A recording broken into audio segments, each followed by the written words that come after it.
چشم باز قصه داریم، قصه های تازه داریم. صدای قصه گو میاد، با ساز و با شادی میاد. پدر بزرگ و مادر بزرگ کایو.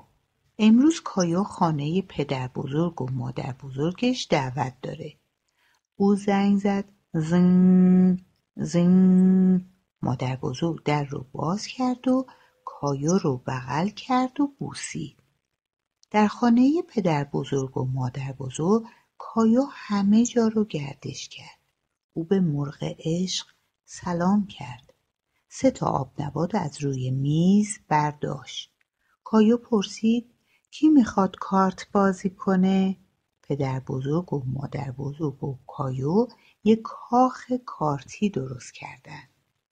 وقتی کاخ تمام شد آنها شمردن 1 2 3 و کاخ کارتی را فوت کردند. بعد کایو و پدر بزرگ به کارگاه رفتند. آنها وسایل رو امتحان کردند. پدر بزرگ به کایو اجازه داد که چکشو برداره. بعد به او گفت کایو دوست داری به من کمک کنی تا صندلی رو رنگ کنی؟ کایو پرسید با رنگ واقعی؟ البته الان به تو نشان میدم چطور رنگ کنی؟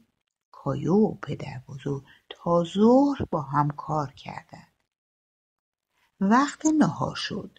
مادر بزرگ گفت کایو حدس بزن چی میخوایم بخوریم؟ کایو با خوشحالی گفت کوکو. مادر بزرگ قهرمان کوکو درست کردنه.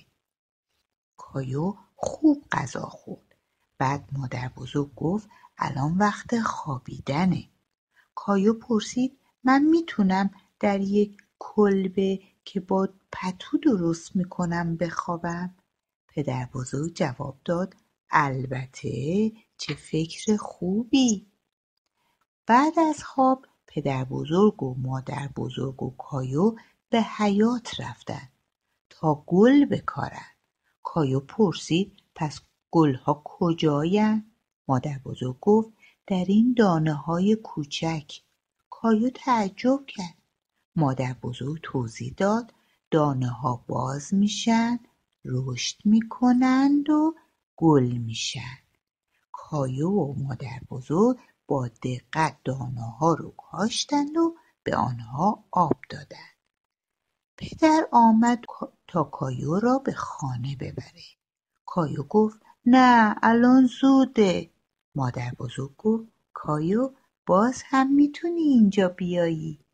تازه پدر بزرگ پیشنهاد داد مثلا شنبه ما میتونیم با هم هویج بکاریم.